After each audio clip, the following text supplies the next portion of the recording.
ನಮಸ್ಕಾರ ವೀಕ್ಷಕರೇ, labours power Kannada ನ್ಯೂಸ್ಗೆ ಸ್ವಾಗತ. ನಾನು ವಿಜಯಲಕ್ಷ್ಮಿ. ಮತ್ತಷ್ಟು ಸುದ್ದಿಗಾಗಿ ನೋಡ್ತಾ ಇರಿ labours power Kannada news. Like ಮಾಡಿ, ಸಬ್ಸ್ಕ್ರೈಬ್ ಮಾಡಿ, ಶೇರ್ ಮಾಡುವುದು ಮರೆಯಬೇಡಿ.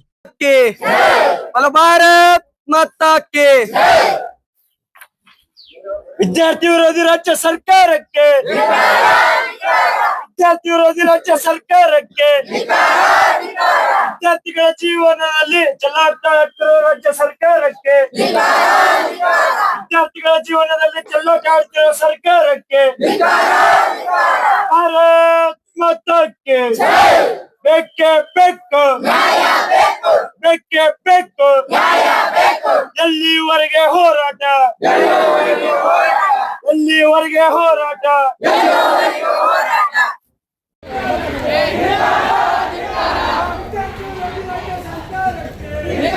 ನಮಸ್ತೆ,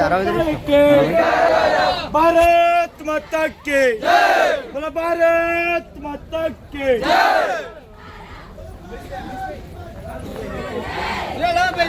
ಬೇಕೇ ಬೇಕು, ಬೇಕೇ ಬೇಕು. ಎಲ್ಲಿವರೆಗೆ ಹೋರಾಟ, ಎಲ್ಲಿವರೆಗೆ ಖಾಲಿ ಇರುವ ವಿಷಯ ಖಾಲಿ ಇರುವ ಸರ್ಕಾರಿ ಹುದ್ದೆಗಳಿಗೆ ನೇಮಕಾತಿ. ಕರ್ನಾಟಕ ರಾಜ್ಯದಲ್ಲಿ ಖಾಲಿ ಇರುವ ಸರ್ಕಾರಿ ಹುದ್ದೆಗಳು ನೇಮಕಾತಿಯನ್ನು ಮಾಡಿಕೊಳ್ಳುತ್ತೇವೆ ಎಂದು ಪ್ರಣಾಳಿಕೆಯಲ್ಲಿ ಅಧಿಕಾರಕ್ಕೆ ಬಂದ ಸರ್ಕಾರ ಕಳೆದ 3 ವರ್ಷಗಳಿಂದ ಯಾವುದೇ ನೇಮಕಾತಿಯನ್ನು ಮಾಡದೆ ವಿದ್ಯಾರ್ಥಿಗಳಿಗೆ ಮೋಸ ಮಾಡಿದೆ. ರಾಜ್ಯದಲ್ಲಿ ಒಟ್ಟು 43 ಇಲಾಖೆಗಳಲ್ಲಿ 7,84,881 ಹುದ್ದೆಗಳು ಖಾಲಿ ಇವೆ.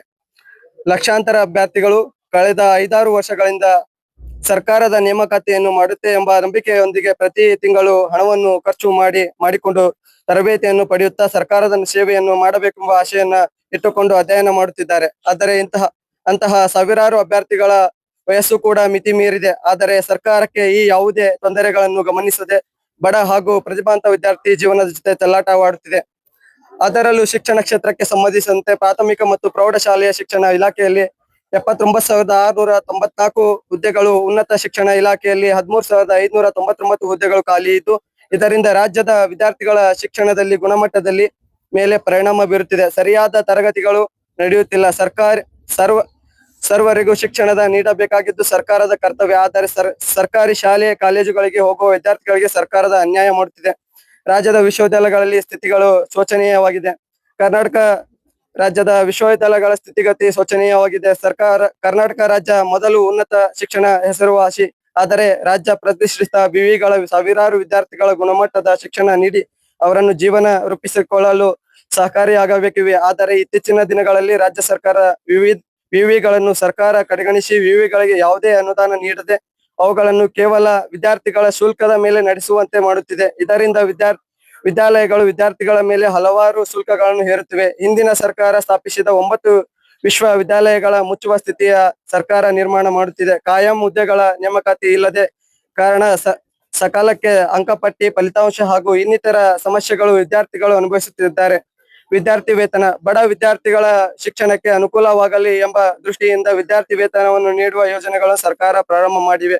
ಆದರೆ ಇತ್ತೀಚಿನ ದಿನಗಳಲ್ಲಿ ಸರ್ಕಾರ ವಿದ್ಯಾರ್ಥಿಗಳ ಸಮರ್ಪಕವಾಗಿ ವಿದ್ಯಾರ್ಥಿ ವೇತನವನ್ನು ತಲುಪಿಸುತ್ತಿಲ್ಲ. ಇದರಿಂದ ವಿದ್ಯಾರ್ಥಿಗಳ ಶಿಕ್ಷಣದ ಮೇಲೆ ಹೊಡೆತ ಬೀಳುತ್ತಿದೆ. ರಾಜ್ಯದ ವಿಶ್ವವಿದ್ಯಾಲಯಗಳಿಗೆ ಹಾಗೂ ಅಧ್ಯಯನದ ಪೀಠಗಳಿಗೆ ಸರ್ಕಾರ ನೀಡುತ್ತಿರುವ ಅನುದಾನ ಸಮಗ್ರ ಅಭಿವೃದ್ಧಿಗೆ ಸಾಲುತ್ತಿಲ್ಲ. ಅನುದಾನದ ಹೆಚ್ಚಿಸುವ ಕಾರ್ಯ ಆಗಬೇಕು ಹಾಗೂ ಕೆಪಿಎಸ್ಸಿಯಲ್ಲಿ ನಡೆಯುತ್ತಿರುವಂತಹ ಅಕ್ರಮದ ವಿರುದ್ಧ ಸೂಕ್ತ ತನಿಖೆ ನಡೆಸಿ ಕ್ರಮವನ್ನು ತೆಗೆದುಕೊಳ್ಳುವಂತೆ ಎಬಿಪಿ ಆಗ್ರಹಿಸುತ್ತದೆ.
ಇವತ್ತು ಅಖಿಲ ಭಾರತೀಯ ವಿದ್ಯಾರ್ಥಿ ಪರಿಷತ್ ಕರ್ನಾಟಕ ಉತ್ತರ ಪ್ರಾಂತದಿಂದ ರಾಜ್ಯಾದ್ಯಂತ ಈ ಒಂದು ಶೈಕ್ಷಣಿಕ ಸಮಸ್ಯೆಗಳ ಕುರಿತು ಹೋರಾಟ ಮಾಡ್ತಾ ಇದ್ದೀವಿ.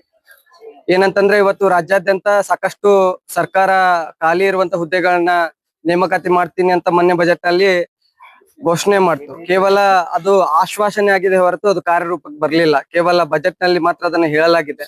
ಇವತ್ತು ನಾವು ನೋಡ್ತಾ ಇದ್ದೀವಿ, ಶೈಕ್ಷಣಿಕವಾಗಿ ಸಾಕಷ್ಟು ಸಮಸ್ಯೆಗಳನ್ನ ಇವತ್ತು ವಿದ್ಯಾರ್ಥಿಗಳು ಅನುಭವಿಸ್ತಾ ಇದ್ದಾರೆ. ಕೇವಲ ಈ ರಾಜ್ಯದಲ್ಲಿ ವಿದ್ಯಾರ್ಥಿಗಳಿಗೆ ಅನ್ಯಾಯ ಆಗ್ತಾ ಇದೆ ಹೊರತು ಮತ್ತಾರ್ಗೂ ಅಲ್ಲ. ರಾಜ್ಯದಲ್ಲಿ ವಿದ್ಯಾರ್ಥಿಗಳನ್ನ ಗುರಿ ಮಾಡಿಕೊಂಡು ಇವತ್ತು ವಿದ್ಯಾರ್ಥಿಗಳು ಸಾಕಷ್ಟು ಶೈಕ್ಷಣಿಕವಾಗಿ ಹಿನ್ನಡೆಯನ್ನ ಅನುಭವಿಸ್ತಾ ಇದ್ದಾರೆ.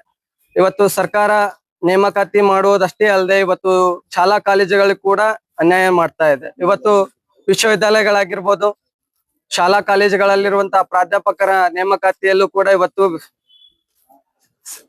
ಅಧ್ಯಯನ ಮಾಡ್ತಿರುವಂತ ವಿದ್ಯಾರ್ಥಿಗಳಿಗೆ ಅನ್ಯಾಯ ಮಾಡ್ತಾ ಇದೆ. ಇವತ್ತೇನು ಗೌರ್ಮೆಂಟ್ ಕಾಲೇಜ್ಗಳು, ಡಿಗ್ರಿ ಕಾಲೇಜ್ಗಳಲ್ಲಿ ಏನು ನೇಮಕಾತಿ ಮಾಡ್ಬೇಕಿತ್ತು, ಆದ್ರೆ ನೇಮಕಾತಿ ಮಾಡುವಲ್ಲಿ ವಿಳಂಬ ಮಾಡ್ತಾ ಇದೆ. 1 ತಿಂಗಳ ವಿಳಂಬ ಮಾಡ್ತಾ ವಿದ್ಯಾರ್ಥಿಗಳ ಇನ್ನೇನು ಎಕ್ಸಾಮ್ ಬಂದಿದೆ ಅನ್ನೋ ಸಂದರ್ಭದಲ್ಲಿ ಅತಿಥಿ ಉಪನ್ಯಾಸಕರನ್ನ ತುಂಬಿಕೊಳ್ಳುವಂತ ಪ್ರತಿಕ್ರಿಯೆ ಮಾಡುತ್ತೆ. ಮುಂದೆ 1 ತಿಂಗಳಲ್ಲಿ ಯಾವುದೇ ಒಂದು ಸಿಲೆಬಸ್ ನ ಕವರ್ ಮಾಡ್ಲಿಕ್ಕೆ ವಿದ್ಯಾರ್ಥಿಗಳಿಗೆ ಸಾಧ್ಯ ಆಗುದಿಲ್ಲ. ಅದಕ್ಕೋಸ್ಕರ ವಿದ್ಯಾರ್ಥಿಗಳಿಗೆ ಉನ್ನತವಾದ ಅತ್ಯುತ್ತಮವಾದ ಶಿಕ್ಷಣವನ್ನ ಇವತ್ತಿನ ಸರ್ಕಾರ ನೀಡ್ತಾ ಇಲ್ಲ.